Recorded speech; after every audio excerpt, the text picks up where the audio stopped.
Ukraine और रूस के बीच जारी युद्ध को लेकर देश ने कई राज्यों के बच्चों को यूक्रेन में फंसे होने की जानकारी भी दी है और केंद्र सरकार के बच्चों को वापस वतन लाने की कोशिश भी लगातार जारी है। लेकिन इस पूरे मुद्दे पर विपक्ष राजनीति करने का कोई भी मौका नहीं छोड़ रहा। इसी पर पूर्व सीएम हरीश रावत ने चिंता व्यक्त करते हुए केंद्र सरकार पर निशाना साधा। उन्होंने कहा कि यूक्रेन में युद्ध के हालात पहले से ही बन रहे थे, तब केंद्र सरकार ने भारतीय नागरिकों को निकालने का कार्य नहीं किया।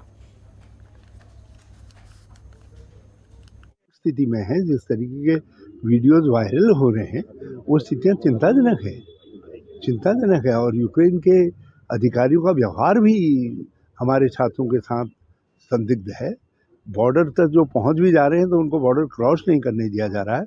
खुले आसमान में बर्फ के नीचे छात्र छात्राएं रह रही हैं, तो बहुत सारी चिंताजनक खबरें यूक्रेन से आ रही हैं। ये स्थिति आनी नहीं चाहिए थी। करीब एक महीने से लग रहा था कि युद्ध अवश्य संभावी है। आप क्या देखते रहे कि युद्ध हो जाए तब हम निकालें? आप पहले से अपने छात्रों को निकाल करके लाते, अपने नागरिकों को। और आज भी हमारे एम्बेसी को ये मालूम नहीं है कि कौन छात्र कहाँ है। विधानसभा चुनाव के नतीजे आने से पहले कांग्रेस के उम्मीदवारों को लेकर काफी ज्यादा गंभीर दिख रही है। सूत्रों की माने तो उत्तराखंड, गोवा और पंजाब से कांग्रेस के विधायक और उम्मीदवारों को नतीजों से पहले राजस्थान में शिफ्ट किया जा सकता है। दरअसल पिछले कुछ चुनाव में कई राज्यों में विधानसभा चुनाव जीतने के बाद भी कांग्रेस को कई कड़वे अनुभवों का सामना करना पड़ रहा है। इससे सबक सीखकर अब वो अपने जीते विधायकों के बीजेपी के पाले में जाने की गुंजाइश ही पैदा नहीं होना देना चाहते। हालांकि इस विषय में कांग्रेस के प्रदेश अध्यक्ष गणेश गोदियाल ने कहा है कि पार्टी ने अभी तक इस विषय में कोई भी रणनीति नहीं बनाई है। वहीं प्रदेश कांग्रेस अध्यक्ष गणेश गोदियाल ने बीजेपी की मंशा पर कई सारे सवाल भी उठाए। उन्होंने कहा कि बीजेपी को पता है कि उनकी जमीन खिसक चुकी है, उत्तर प्रदेश और उत्तराखंड में उनकी सरकार नहीं बन रही है, जबकि कांग्रेस की जीत होने वाली है।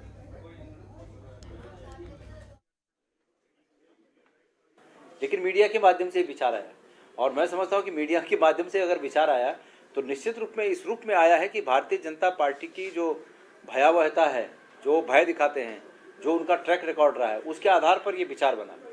और अगर आप लोगों का ऐसा विचार है तो आगे इस पर सोचेंगे। मैं समझता हूँ कि भारतीय जनता पार्टी का जो ट्रैक रिकॉर्ड रहा है और जो बदनामी उन्होंने पूरे देश में ले ली है खरीद फरोख्त की, ये उसके आधार पर एक परसेप्शन बन गया है, एक ओपिनियन बन गया है। और ठीक है, आप लोगों की चिंता कांग्रेस पार्टी के लिए इतनी है तो हमको भी चिंता और बढ़ाकर करनी चाहिए और हम भी इसकी चिंता करेंगे। विधानसभा चुनाव के बाद अब मतगणना को लेकर कांग्रेस ने अपनी तैयारियां शुरू कर दी हैं। कांग्रेस के प्रदेश अध्यक्ष गणेश गोदियाल ने कहा कि मतगणना के दौरान पोस्टल बैलेट के मतों की तैयारी महत्वपूर्ण काफी ज्यादा भूमिका रहेगी, इसलिए मतगणना के दौरान कांग्रेस के कार्यकर्ता हमेशा मौजूद रहते हैं।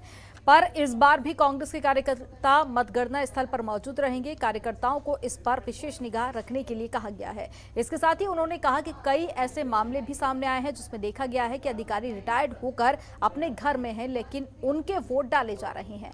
ऐसे में पोस्टर बैलेट को लेकर कांग्रेस काफी ज्यादा संवेदनशील देखी जा रही है। इस दौरान उन्होंने और क्या कुछ कहा, सुनिए। उन वोटों को हर तरह से जांचने परखने की जो प्रक्रिया है वो महत्वपूर्ण है। इसलिए हमारे जो मतगणना स्थल में जाने वाले लोग हैं, जो पोस्टल बैलेट की टेबल पर बैठेंगे, उनको विशेष रूप से यहाँ से ये हिदायत जारी करेंगे कि उन पोस्टल बैलेटों को कैसे जांचा जाए, जो कि तमाम आपने देखा होगा कि कितनी शंकाएँ बाजार में तैर रही हैं, कोई वीडियो बाजार में तैर रहे हैं। हमारे पास ऐसे भी प्रमाण है कि जो लोग रिटायर होके घर आए हुए हैं वो उनके भी वोट, पोस्टल वोट वहाँ जा रखे हैं, वो वोट पढ़ के आ रहे हैं, मतलब वोट टिक करके आ रहे हैं। तो ये गंभीर मामले हैं और हमने इसकी बृहद योजना बना रखी है कि हम इन जो गलत तरीके से डाले गए वोट हैं उनको कैसे रोका जाए। उत्तराखंड कांग्रेस सेवा दल के प्रदेश प्रवक्ता संजय चोपड़ा ने हरिद्वार में केंद्र सरकार पर तंज कसते हुए अपील की कि आईएएस रेंज के अधिकारियों को जिम्मेदारी देनी चाहिए थी। साथ ही कहा कि किसी भी देश में ट्रैवल करना एक चुनौतीपूर्ण कार्य है। वहां चाहे आप घूमने के लिए जा रहे हो या फिर किसी कार्य से दूसरे देश में, हर वक्त एक चुनौती का सामना करना पड़ता है। संजय चोपड़ा ने कहा कि यूक्रेन में छात्रों के साथ अभद्र व्यवहार किया जा रहा है और क्या कुछ कहा, आप भी सुनिए। देखिए, सबसे पहले तो भारत सरकार को जो है राहत आयोग का गठन किया जाना चाहिए था और जिसमें ऐसे अधिकारियों को लिया जाना चाहिए था जो सीनियर आईएएस हैं, जिन्हें जो इन पदों पर रह चुके हैं, राजदूत रह चुके हैं अन्य देशों में जाकर, ऐसे लोगों का समन्वय स्थापित होना चाहिए था इसमें। और दूसरी जो है सरकार की ओर से स्पेशल फ़्लाइटें चलानी चाहिए थी। स्पेशल फ़्लाइटें चलाकर जो आसपास के जो देश हैं जिनसे भारत के संबंध अच्छे हैं, वो देश जो हैं भारतीयों को शरणार्थी बनाएं, मतलब उनको शरण दें। और शरण देने के बाद में जो आने वाले समय में देखिए, जब कोई आदमी विचलित होता है, परेशान होता है, और ख़ास करके विदेश की धरती पर जब आदमी परेशान होता है तो वहाँ तो उसको साया भी नहीं जानता उसका, क्योंकि वहाँ अननोन होता है, किसी प्रकार की कोई मदद नहीं मांग सकता।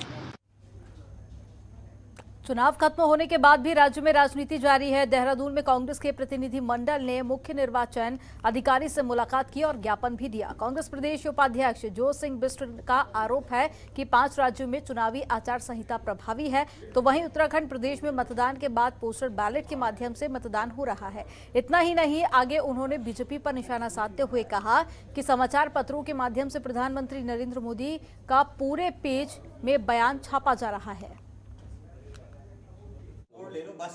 प्रधानमंत्री जी ने अपने फोटो के साथ अपनी पार्टी का चुनाव चिन्ह अपने पर लगा करके जिस तरह से एक अखबार में 2 पेज का लंबा साक्षात्कार दिया, वो प्रथम दृष्टया हमें लगा कि पेड न्यूज़ है और ये मतदाता को प्रभावित करने वाली है। तो ऐसे में हमने तुरंत इसकी शिकायत भारत निर्वाचन आयोग को आज अपने जो राज्य निर्वाचन आयुक्त हैं उनके माध्यम से की, लिखित शिकायत दी और उनसे ये कहा कि इस पर तुरंत जो है कि आचार संहिता के उल्लंघन की कार्रवाई करने का कष्ट करें।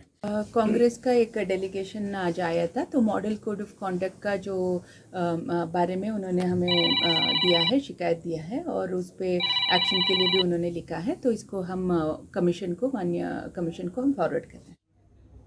रूस और यूक्रेन के बीच जारी जंग में भारतीय छात्रों के लौटने का सिलसिला अभी भी जारी है।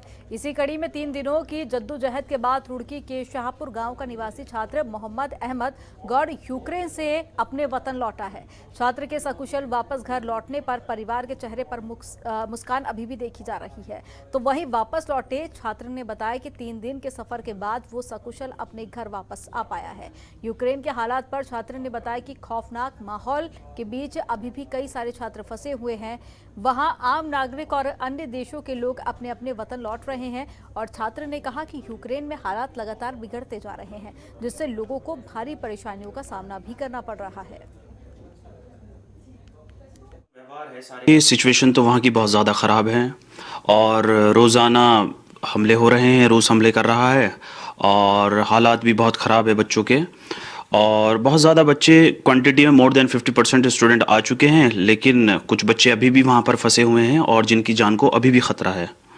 और ये पता नहीं, जैसे जिस शहर में मैं रहता था उस शहर में, हालांकि वो बॉर्डर से बहुत ज़्यादा दूर है, हमारा जो है ईस्टर्न यूक्रेन में आता है वो इवानो-फ्रैंकी सिटी जिसमें मैं पढ़ता हूँ, और हालांकि वो बॉर्डर से बहुत ज़्यादा दूर है, लेकिन डर का माहौल वहाँ भी है। वहाँ पर भी 4 से 5 बैलिस्टिक मिसाइल से हमला हो चुका है। देहरादून के जिला अधिकारी डॉक्टर आर राजेश कुमार ने यूक्रेन से पहुंचे मेडिकल के विद्यार्थी विनायक थपलियाल और अस्मिता थपलियाल के परिजनों से उनके आवास पर मुलाकात की। उन्होंने कहा कि जिला प्रशासन और पीएमओ कार्यालय देहरादून जिले और राज्य के विद्यार्थियों और लोगों को घर वापसी के लिए लगातार भारतीय दूतावास से तालमेल बनाए हुए हैं। जिला प्रशासन ने यूक्रेन में फंसे जनपद और राज्य के लोगों और छात्रों की सुरक्षित घर वापसी के लिए शासन और केंद्र सरकार से नियमित संपर्क बनाते हुए सूचनाओं का आदान प्रदान भी किया जा रहा है। जिला अधिकारी ने बताया कि जिले के 65 लोगों एवं छात्रों के यूक्रेन में फंसे होने की सूचना के क्रम में 24 लोगों को वापस लाया जा चुका है, जबकि 41 लोगों को वापस लाया जाना अभी बाकी है, जिसके लिए विभिन्न स्तरों पर प्रयास किए जा रहे हैं। कारगी चौक में निवासरत विनायक थपलियाल एवं अस्मिता थपलियाल के परिजनों से आज मैंने भेंट की और उनको आश्वस्त में हमने किया कि एडमिनिस्ट्रेशन की ओर से भी और भारत सरकार की ओर से भी सभी प्रयास किए जा रहे हैं उनको वापस ले आने के लिए। टोटली हमारे उत्तराखंड से खासकर जनपद देहरादून से लगभग 65 बच्चे थे जो यूक्रेन में पढ़ रहे थे और उनमें से लगभग 24 वापस आ चुके हैं और 41 जो हैं वो वहीं पे हैं। और लेकिन हमारे डिज़ास्टर कंट्रोल रूम जो हमारा बेसिक कंट्रोल रूम है, तो उनके माध्यम से सभी जितने भी वहाँ पे फंसे हुए हैं, जितने भी बच्चे वहाँ पे पढ़ रहे हैं जो फंसे हुए हैं, उन सब से हम लोग टच में हैं और यथासंभव हमारे द्वारा प्रयास किया जा रहा है भारत सरकार के माध्यम से भी, उनके भारत सरकार के सहयोग से भी, कि उनको जितनी जल्दी यहाँ पे ले आ सकें, उतनी जल्दी हम लोग ले आने का पूरा हम लोग प्रयास कर रहे हैं। किच्छा में गन्ना किसानों ने चीनी मिल के अधिशासी निदेशक त्रिलोक सिंह से मुलाकात की और किसानों की पर्चियां कम आने की शिकायत भी की गई। उन्होंने गन्ना विभाग को किसानों की समस्याओं के निराकरण के लिए सर्वे कराने के निर्देश दिए। क्षेत्र के दर्जनों किसान चीनी मिल के निदेशक से मिले और किसानों का आरोप था कि छोटे किसानों की गन्ने की पर्चियां नहीं आ रही हैं, जबकि चीनी मिल में बाहरी क्षेत्र से गन्ना आ रहा है। किसानों का कहना है कि होली के आसपास लेबर नहीं मिलती है, इसलिए अभी गन्ने की पर्चियां आना बेहद जरूरी है। इस मामले में चीनी मिल के अधिशासी निदेशक ने बताया कि जब उन्हें बाहरी क्षेत्र से गन्ना आने की शिकायत मिली तो उन्होंने गन्ना विभाग के अधिकारियों के साथ में बैठक कर गन्ने का एक बार फिर से सर्वे करवाने को कहा।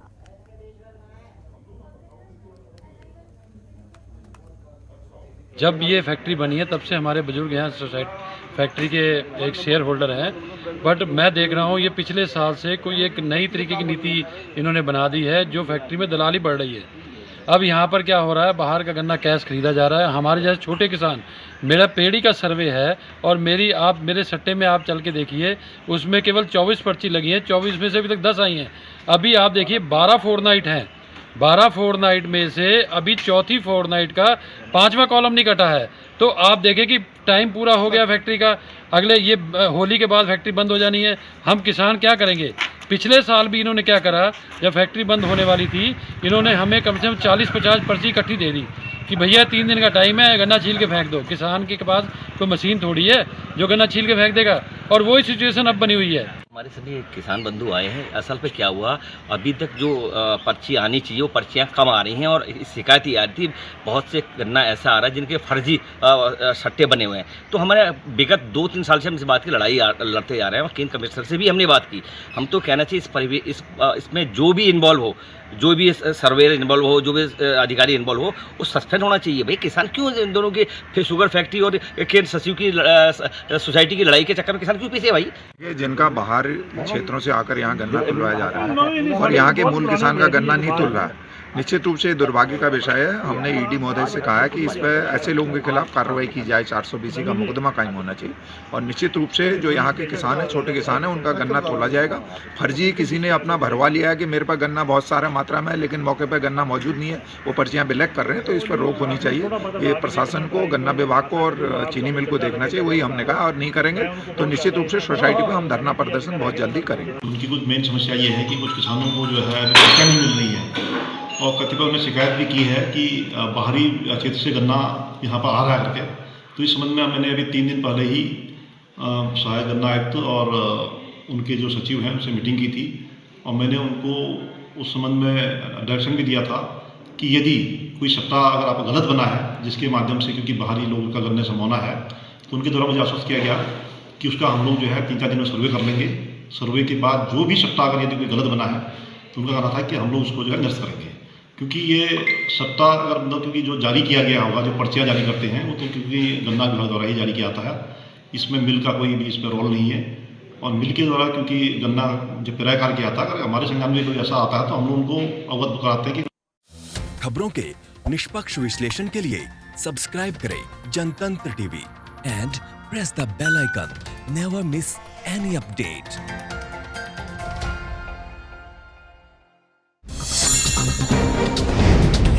डाउनलोड कीजिए जनतंत्र टीवी ऐप को, जो कि अवेलेबल है गूगल प्ले और ऐप स्टोर पर। अधिक जानकारी के लिए अभी डाउनलोड करें।